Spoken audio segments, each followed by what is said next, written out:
Ever wonder why New York, the Empire State, is such a big deal? I mean, beyond the pizza and Broadway, right? We're talking about a place that's been a global powerhouse for centuries. But how did it even become New York? Was it always this bustling beacon of opportunity? Or was there a wild, untamed beginning that most history books gloss over? What if I told you the very ground you walk on Manhattan has a story so dramatic, so full of twists and turns, it makes a Netflix series look tame? Stick around, because by the end of this video, you'll see New York not just as a city or a state, but as a living, breathing testament to ambition, conflict, and a whole lot of unexpected turns. Trust me, you'll never look at a New York minute the same way again. We're diving deep into the origin story of New York, a tale of land grabs, political maneuvers, and the sheer audacity of people who saw opportunity where others saw wilderness. Now, let's get started.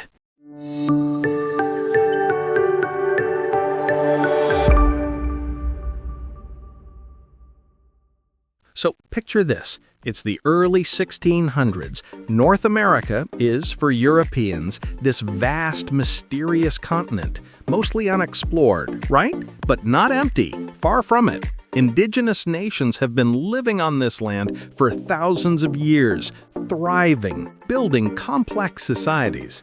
And then, here come the Europeans, looking for, well, everything. Riches, trade routes, new land, and the area that would become New York? It was prime real estate. But why this spot? What made it so special? It all starts with a river, a really important river. Think about it. Waterways were the highways of the past. And the Hudson River?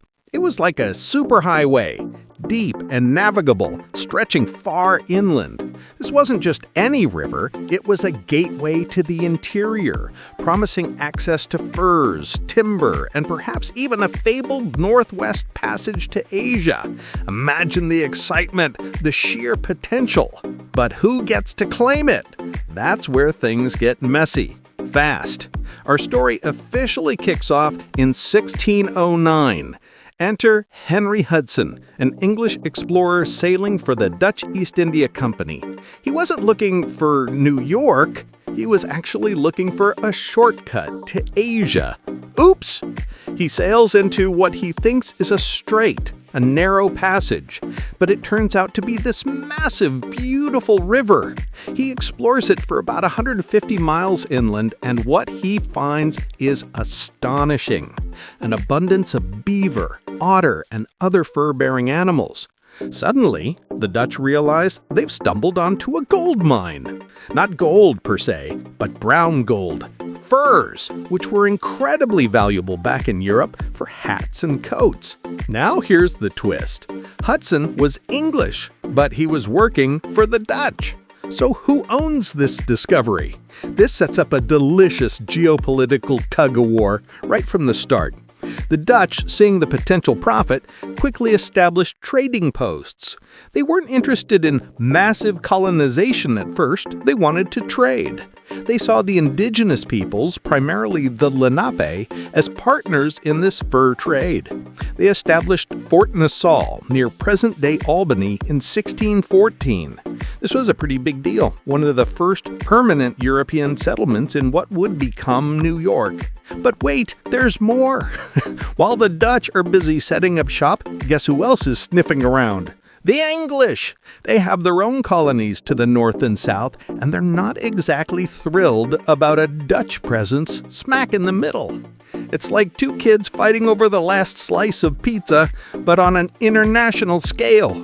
The stage is set for conflict, for a clash of empires, and the heart of that conflict? A small island the Lenape called Mannahatta. You see, the Dutch weren't just thinking about furs, they were thinking about strategic locations. An island at the mouth of that big river? Perfect for a trading hub, a fortified town. So in 1626, a legendary and often misunderstood transaction takes place. Peter Menu, Director General of the New Netherland colony, supposedly buys Manhattan island from the Lenape people. Now, this is where it gets really interesting and a little controversial. The popular story is that he bought it for 60 Dutch guilders, which translates to about $24 worth of trinkets. Sounds like a steal, right? The ultimate real estate deal. But here's the aha moment. The Lenape likely didn't understand land ownership the way Europeans did. For them, land was something to be used collectively, not bought and sold permanently. They probably thought they were granting access or shared usage, not selling it outright. It was a cultural misunderstanding that would have massive consequences. Imagine selling your backyard to someone who thought they bought your entire house. So, the Dutch established New Amsterdam on Manhattan, and suddenly this little settlement starts to grow. It becomes a bustling port, a melting pot even then, attracting people from all over Europe, not just Dutch, but French, German, Scandinavian, even African enslaved people, making it incredibly diverse for its time. This wasn't some sleepy village. It was a vibrant, often chaotic frontier town. They'd built a wall across the northern edge of their settlement to protect against indigenous raids and potential English incursions. Sound familiar? That wall eventually became a very famous street, Wall Street. Boom, mind blown, right? But while New Amsterdam is flourishing, the English are getting increasingly annoyed. They claimed the entire Atlantic coast based on John Cabot's earlier explorations. In their eyes, the Dutch are squatters. The tension is palpable. It's not a question of if there will be a confrontation, but when. The stakes are incredibly high, and the fate of this nascent colony hangs in the balance. This small Dutch outpost, with its multicultural population and strategic location, is about to become a pawn in a much larger game of empire. And trust me, the next act is where things really heat up. Remember, if you're enjoying this deep dive into the origins of New York and want to see more historical explorations like this, please consider hitting that subscribe button and the notification bell. It really helps us bring these stories to life. So, the Dutch are doing their thing, building New Amsterdam into a thriving fur trading hub, a real jewel in their colonial crown. But the English, as we discussed, are not happy, not one bit. They see New Netherland as a wedge, geographically and economically, between their New England colonies and their southern ones. It's a strategic nightmare for them. And let's be real, the English weren't exactly known for their patience when it came to colonial ambitions. The tension finally boils over in 1664. King Charles II of England decides enough is enough. He grants the entire New Netherland territory to his brother, James, Duke of York.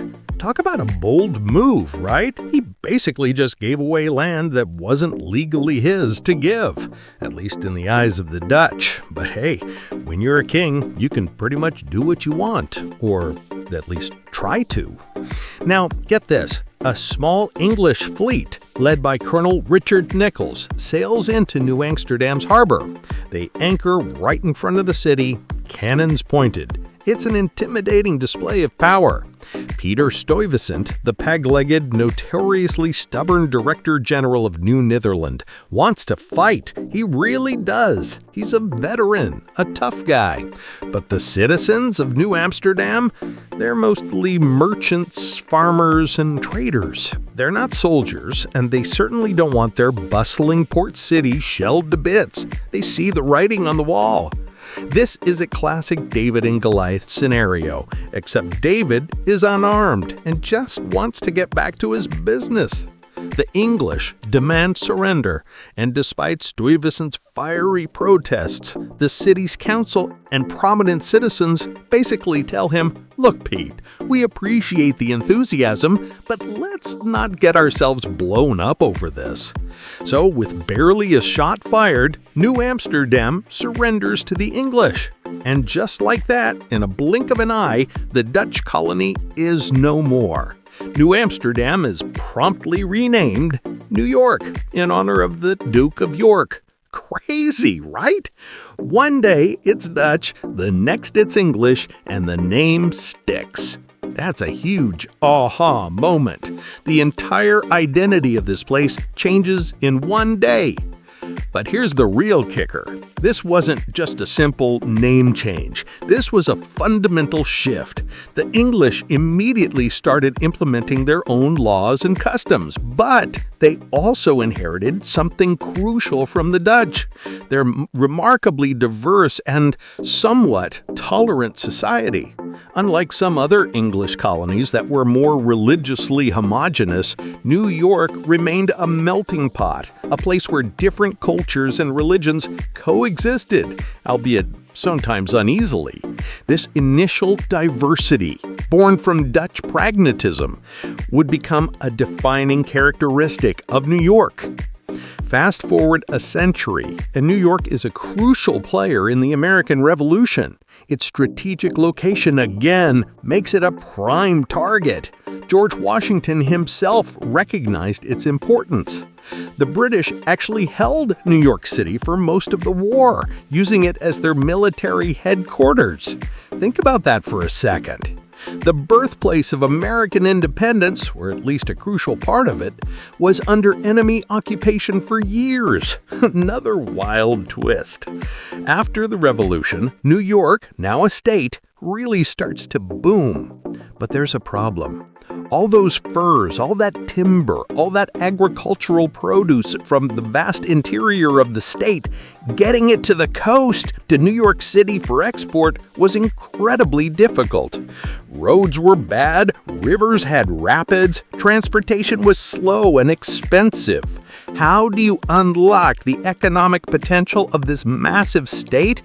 This is where the visionary and initially ridiculed idea of the Erie Canal comes in. Imagine the early 1800s. People are still relying on horses and wagons. Someone proposes building a 363-mile-long artificial waterway connecting the Great Lakes to the Hudson River. People thought it was crazy. They called it Clinton's Folly, after Governor DeWitt Clinton, who championed the project. Building something of that scale through swamps and forests, over hills, with no modern machinery was an insane undertaking. Think about the sheer audacity. No bulldozers, no excavators, just men, horses, picks, and shovels. It's like building a modern skyscraper with only hand tools. But they did it. Construction began in 1817 and was completed in 1825. This canal was an engineering marvel of its time, a true dopamine hit for the young nation. When it opened, the economic impact was immediate and staggering. The cost of shipping goods from Buffalo to New York City plummeted by about 95%. Think about what that means for businesses, for farmers. Suddenly, it was profitable to transport goods that were previously too expensive to move. The Erie Canal transformed New York City into the premier port in the United States. Goods flowed in from the Midwest, furs from the north, and finished products flowed out to the interior. It fueled industrial growth along its banks, creating new cities and towns like Rochester and Syracuse. It quite literally reshaped the economic geography of the entire country. This wasn't just a canal, it was a superhighway of its time, propelling New York to become the Empire State. Without the Erie Canal, New York might never have reached its dominant position.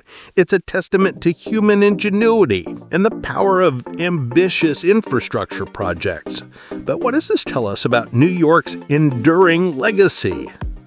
So we've seen New York transform from a wild contested territory into a Dutch trading post, then an English colony, and finally, after a massive engineering feat, the economic powerhouse of a young nation. The Erie Canal didn't just move goods, it moved people. It created a magnet for immigrants, drawing them to its burgeoning cities and opportunities. And this, my friends, is where New York truly earns its reputation as the ultimate melting pot. Think about it. The Port of New York City became the primary gateway to America for millions of immigrants, especially in the 19th and early 20th centuries. Ellis Island, the iconic gateway for immigrants, is right there in New York Harbor. Imagine stepping off a ship, seeing the Statue of Liberty, and then seeing the bustling, chaotic, vibrant energy of New York City. For many, it was the first glimpse of America, a promise of a new life. This constant influx of diverse cultures, languages, and ideas didn't just enrich the city, it built the city. Every single one of those individuals, with their hopes and dreams, contributed to the colossal energy that defines New York. This massive growth and economic activity also attracted some of the most ambitious, cunning, and sometimes ruthless individuals in American history. We're talking about the moguls, the titans of industry. The Vanderbilts, the Rockefellers, the Carnegies. These weren't just rich guys, they were empire builders, often operating right out of New York. Cornelius Vanderbilt, the Commodore, started with ferries in New York Harbor and built a railroad empire that spanned the country. His legacy, and the legacy of others like him, is inextricably linked to New York's rise. This is a crucial insight. New York became great not just because of its geography or a canal, but because it attracted the most driven and innovative minds. But here's the powerful lesson, the real climax of our story. New York's origin isn't just a series of historical events. It's a testament to adaptability, resilience, and the relentless pursuit of opportunity.